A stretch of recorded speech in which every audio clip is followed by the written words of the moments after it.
우리 예레미야서 제14장 오늘 13절부터 22절 말씀입니다. 예레미야서 제14장 13절부터 22절 말씀, 우리 한 목소리로 같이 읽겠습니다. 시작. 이에 내가 말하되 슬프도소이다. 주 여호와여 보시옵소서.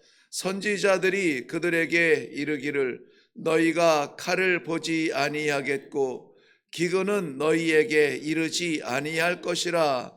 내가 이곳에서 너희에게 확실한 평강을 주리라 하나이다.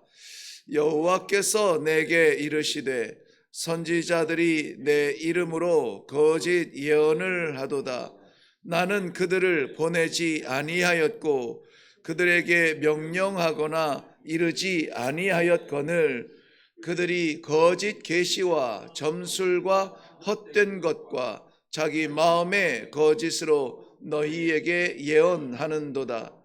그러므로 내가 보내지 아니하였어도 내 이름으로 예언하여 이르기를 칼과 기근이 이 땅에 이르지 아니하리라 하는 선지자들에 대하여 여호와께서 이와 같이 말씀하셨노라. 그 선지자들은 칼과 기근에 멸망할 것이요 그들의 예언을 받은 백성은 기근과 칼로 말미암아 예루살렘 거리에 던짐을 당할 것인즉 그들을 장사할 자가 없을 것이요 그들의 아내와 아들과 딸이 그렇게 되리니 이는 내가 그들의 악을 그 위에 부음이니라. 너는 이 말로 그들에게 이르라. 내 눈이 밤낮으로 그치지 아니하고 눈물을 흘리리니 이는 처녀 딸 내 백성이 큰 파멸 중한 상처로 말미암아 망함이라. 내가 들에 나간즉 칼에 죽은 자요 내가 성읍에 들어간즉 기근으로 병든 자며 선지자나 제사장이나 알지 못하는 땅으로 두루 다니도다. 주께서 유다를 온전히 버리시나이까? 주의 심령이 시온을 싫어하시나이까? 어찌하여 우리를 치시고 치료하지 아니하시나이까? 우리가 평강을 바라도 좋은 것이 없고 치료받기를 기다리나 두려움만 보나이다. 여호와여 우리의 악과 우리 조상의 죄악을 인정하나이다. 우리가 주께 범죄하였나이다. 주의 이름을 위하여 우리를 미워하지 마옵소서. 주의 영광의 보좌를 욕되게 마옵소서. 주께서 우리와 세우신 언약을 기억하시고 패하지 마옵소서. 이방인의 우상 가운데 능히 비를 내리게 할 자가 있나이까? 하늘이 능히 소나기를 내릴 수 있으리이까? 우리 하나님 여호와여 그리하는 자는 주가 아니시니까? 그러므로 우리가 주를 앙망하옵는 것은 주께서 이 모든 것을 만드셨음이니이다 하니라. 아멘. 네, 우리 먼저 기도하겠습니다. 감사합니다. 감사합니다. 감사합니다. 오늘 기대되는 일도 많고 염려되는 일도 많지만 다 내려놓고 시작도 하기 전에 여호와의 말씀을 앙망하는 마음을 주시어서 주님 전에 달려나와 그저 한 말씀이라도 받고 마음에 새기며 우리의 힘을 얻고자 이 자리에 있게 하신 이 자체가 감사합니다. 기회를 주셨사오니 거저 보내지 마시고 아버지 말씀하여 주시옵소서. 감사드리며 예수님의 이름으로 기도하옵나이다. 아멘. 아멘. 택함 받는다는 것은 굉장히 놀라운 은혜입니다. 오늘 저는 본문의 내용은 두려운 말씀이지만 이 두려운 말씀을 먼저 받게 하시고 가장 두려운 시절에 이 말씀을 받게 하셔서 준비하게 하시고 깨우치게 하시고 다시 한번 기도의 자리에 나 자신을 내려놓을 수 있도록 은혜를 베풀어 주신 하나님께 감사합니다 하고 기도할 수 있는 우리 성도님들 되시기를 바랍니다. 우리 어제의 말씀의 결론은 12절 한 절을 위로 올라가 보면 어제의 결론인데요. 그들이 금식할지라도 내가 부르짖음을 듣지 아니하겠고 번제와 소제를 드릴지라도 내가 그것을 받지 아니할 뿐 아니라 칼과 기근과 전염병으로 내가 그들을 멸하리라. 내가 그들을 멸하리라.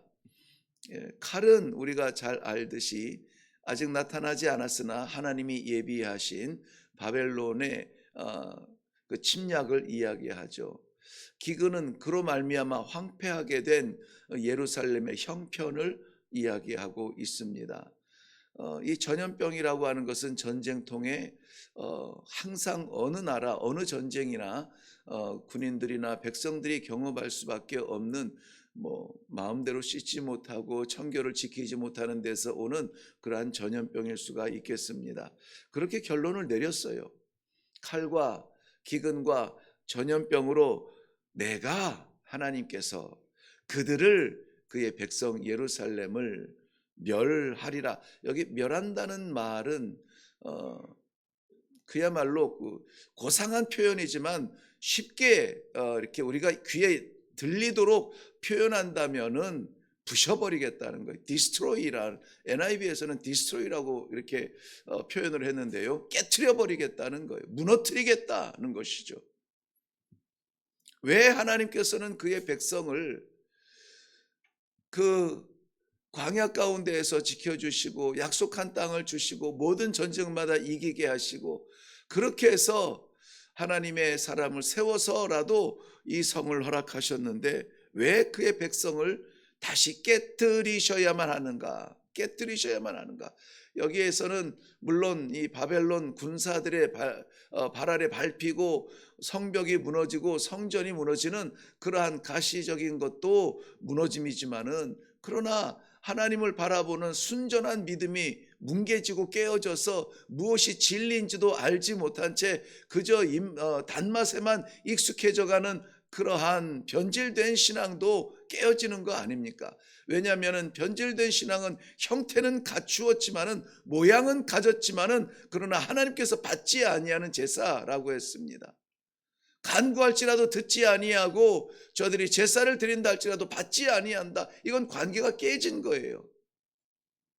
왜 하나님께서는 그렇게 하셔야만 했는가 하는 것을 오늘 먼저 우리가 좀 중요한 주제로 삼으려고 합니다.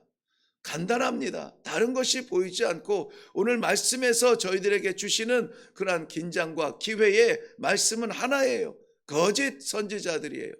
거짓 선지자들이 거짓 복음을 외치고 있고 그 거짓 선지자들의 거짓 복음을 받는 백성들이 있다는 거예요. 받는 백성들. 왜 받을까요? 왜 받습니까? 듣기 좋으니까요. 내 기준에 맞으니까. 왜 그러냐면은 이 거짓 선지자들이 외친 것은 뭐냐면은 너희에게 칼이 임하지 않을 것이다. 너희가 칼을 보지도 못할 거다. 너희가 기근을 만나지도 못할 것이다. 얼마나 좋습니까? 얼마나 감사합니까? 칼, 전쟁 생각만 하면은 끔찍한데 그런 것도 없을 것이고 기근도 없을 것이고 하나님께서 분명히 칼과 기근 전염병으로 멸하리라고 말씀하셨는데 결정하셨는데 그런 것 있지 않을 것이라고 오히려 너희에게 확실한 평강이 있을지어다 말씀하고 있는 거예요. 이야기하고 있습니다. 그런데 그들이 하나님께서 보냈다는 선지자의 이름표를 달고 이 메시지를 선포하고 있다는 것이죠. 근데 지금 이 예레미야 선지자 시대뿐만이 아니라 모든 시대 때마다 그런 선지자들은 왕 주변에 왕궁 안에 국록을 먹으면서 듣기 좋은 말만 하면서 그렇게 사역이라 이야기했던 선지자들은 있었습니다. 하나님의 계획과 하나님의 엄유하신 말씀과 사랑하는 자녀, 사랑하는 아들이 구렁텅이로 달려가는 것을 보면서도 아이고 잘 뛴다 박수 쳐주는 사람들이 아니라 안 돼, 안 돼, 글로 가면은 안 돼, 절벽으로 내딛는 그러한 어리석은 백성들을 보면서 죽는 길이요 라고 말하는 것이 사랑이지, 얼마나 멀리 달릴 수 있는지 한번 뛰어보라고 응원하는 것은 그거는 사랑이 아니요, 무책임한 메시지라고 하는 것입니다. 당대뿐만이 아니라 언제든지 이런 사람들은 있었어요. 예수님께서도 마태복음 24장 4절 5절 말씀에 말세의 징조, 종말의 징조에 대하여서 이렇게 말씀하시는데요. 예수께서 대답하여 이르시되 너희가 사람의 미혹을 받지 않도록 주의하라. 많은 사람들이 내 이름으로 와서 이르되 나는 그리스도라 하여 많은 사람을 미혹하리라. 미혹하리라.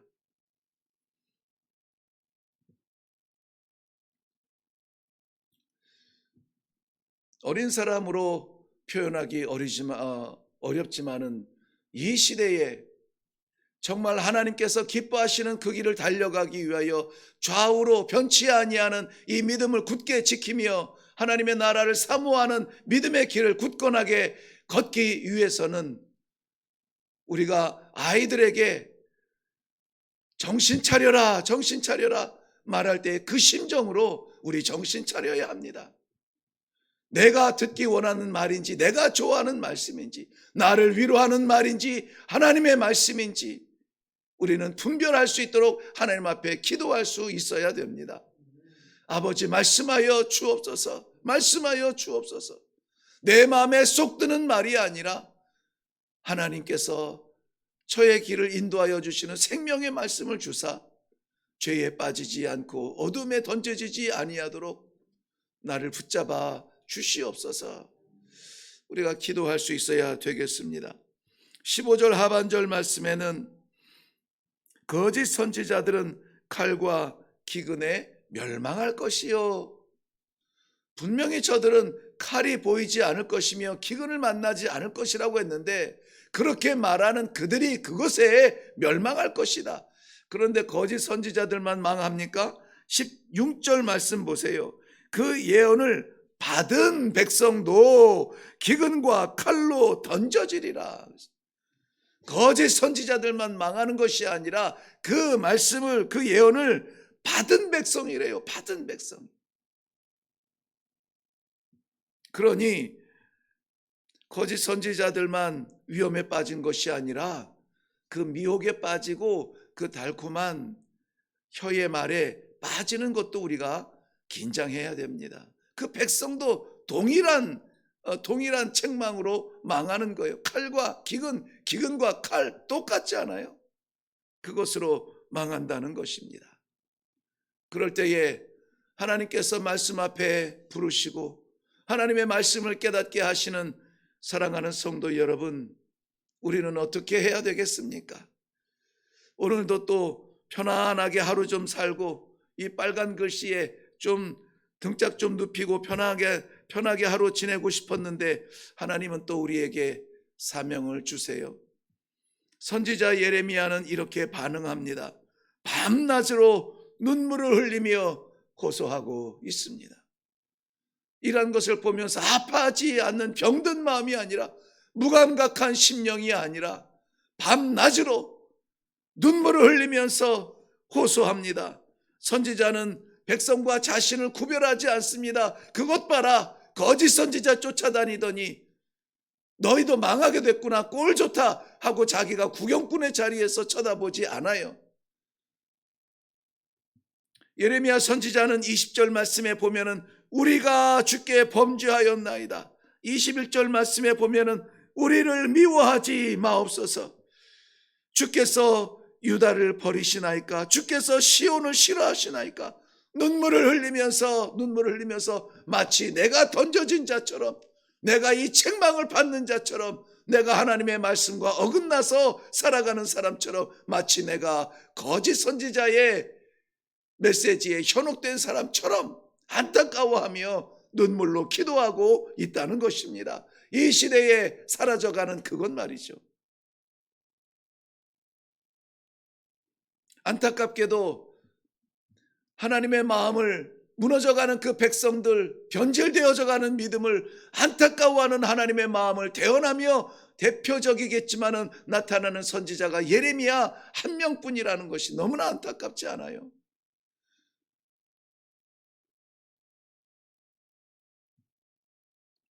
그러나 그 한 사람이 하나님 앞에 나아가 기도할 수 있음에 하나님께서는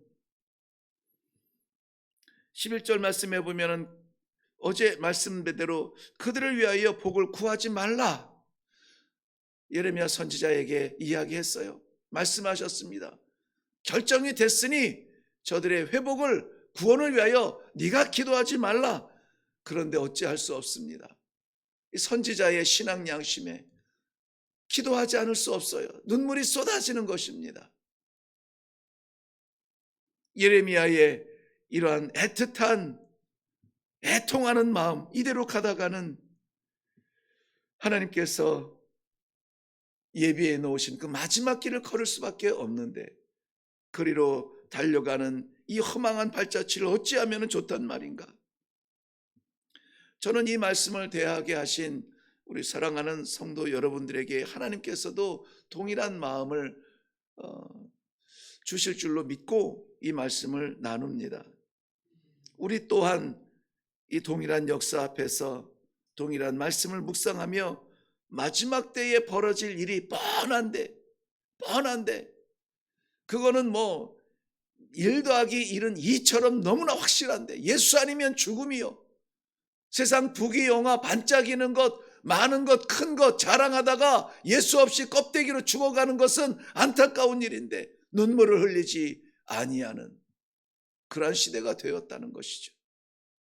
평안하다 안전하다 할렐루야 할렐루야로 위장하는 이러한 우리 마음에 쏙 드는 메시지와 그러한 분위기에 젖어서 내가 만족하고 내가 기뻐하는 그러한 것이 전부인 것으로 결론 내어지는 이 시대에 믿음의 세계를 모두 다가 하나님께로부터 보냄받았다 말하지만 오늘 하나님은 분명하게 말씀하세요. 난 보낸 적이 없다는 것입니다. 세상의 질서와 동일한 길을 걸어가며 하나님의 길이라 말하는 그러한 위험한 요소들이 우리 안에 없기를 바랍니다. 저는 오늘 이 말씀을 나눠야 되는 이 책임감을 가지고 묵상을 할 때에 우리 자신의 이 정도를 걷는 굳건한 믿음을 위해서 기도해야 되겠지만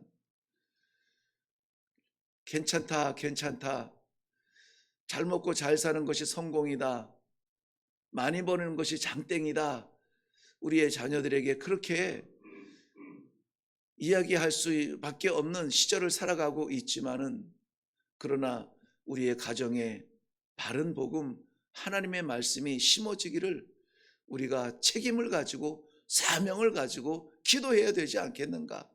조금 더 나아가서 저는 우리의 교회도 마찬가지라고 봅니다. 사람이 좋은 그러한 교회가 아니라 하나님이 기뻐하시는 교회가 될 수 있도록 그런 믿음의 공동체가 되도록 우리 기도해야 되겠습니다. 나아가서 왠지 오늘은 우리가 이 나라와 민족을 위하여서 기도해야 되겠다는 생각이 들어요. 칼과 기근에 망하기 전에 하나님 앞에 말씀으로 정신 차리고 다시 한번 기도원 먹여 살리는 기도원이 아니라 아쉬움에 우리 숙제 해결하는 기도원이 아니라 병 고쳐달라고 매달리는 그러한 1차적인 기도원이 아니라 이 나라에 다시 한번 복음의 불길이 일어나고 성령의 역사가 나타나고 말씀의 진정성이 나타나는 그러한 나라가 되어서 선교에 쓰임받는 복음의 나라로 다시 한번 기회를 주시옵소서. 골짜기마다 기도하는 기도원들이 다시 한번 힘을 얻고 교회가 다시 일어나며 백화점 같은 교회가 아니라 동굴 같은 토굴 같은 곳이라도 들어가서 무릎 꿇고 기도하는 주의 종들이 기도로 살고 말씀으로 일어나는 그러한 복음의 나라로 다시 한번 기회를 주옵소서. 정치인들의 달콤한 말에 이리저리 휘둘리지 아니하고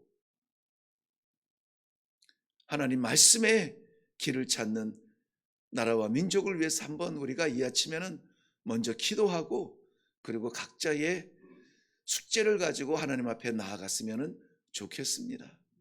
우리 기도하겠습니다. 주를 앙망하는 기도, 주의 뜻을 구하는 기도. 아버지, 어떻게 하면 좋습니까? 아버지, 무엇으로 채워야 되겠습니까? 당장에 우리 앞에 떨어진 이 숙제만을 위하여 해결하기 위하여서 기도하지 아니하고 이러한 상황에서 아버지의 뜻은 무엇입니까? 묻고 나아갈 수 있도록 진정과 진리의 말씀의 자리, 기도의 자리, 사랑하는 성도들의 순결한 마음의 자리, 이 자리에 함께 기도할 수 있도록 은혜를 베풀어 주시니 감사합니다. 내 뜻을 구하지 아니하며 아버지의 뜻을 구할 수 있는 이 새벽 되게 하여 주시옵소서. 아니, 아버지의 뜻이 나타나는 이 하루가 되게 하여 주시옵소서. 발길 닿는 곳마다, 마음 가는 곳마다, 기도의 제목에 올라가는 모든 자리자리마다 아버지의 기쁨이 나타나며 회복이 나타나는 뜨거운 이 아침 되게 하여 주시옵소서. 감사드리며 예수님의 이름으로 기도하옵나이다. 아멘. 두려운 말씀이 아닐 수가 없습니다. 여호와의 하나님의 이름으로 사역하는 선지자라고 했는데 아버지는 보낸 적이 없대요. 그들은 평안하다 평안하다 외쳤는데 하나님의 뜻은 달라요. 그들이 칼과 기근으로 먼저 망할 것이라고 합니다. 우리는 혹시 그러한 선지자를 기다리지 않습니까? 내 마음을 편안하게 하고 나를 위로하고 내가 원하는 것은 다 들어주는, 어쩜 내 마음에 그렇게 쏙 드는지 그러한 사역자들, 그러한 선지자를 기다리지 않습니까? 보내지 아니한 선지자와 동일한 그러한 책망으로 망하는 그러한 말씀을 우리가 들었습니다.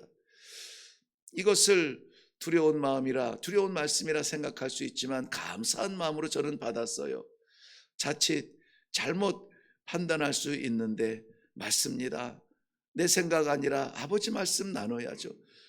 주의 백성들도 내 뜻이 아니라 아버지 뜻을 구해야죠. 이러한 귀한 사명에 불러주시니 얼마나 감사한지 몰라요. 그러므로 사랑하는 성도 여러분, 주를 앙망하는 기도가 우리 가운데 나오기를 바랍니다. 그래서 우리의 가정, 우리의 교회, 오늘은 특별히 이 나라와 민족이 정신 차리고 다시 한번 복음의 나라로 일어나서 선교적 불길이 일어날 수 있도록 주님 역사하여 주시옵소서. 우리 다 같이 기도하며 내려갈 수 있기를 바랍니다. 우리 기도하겠습니다.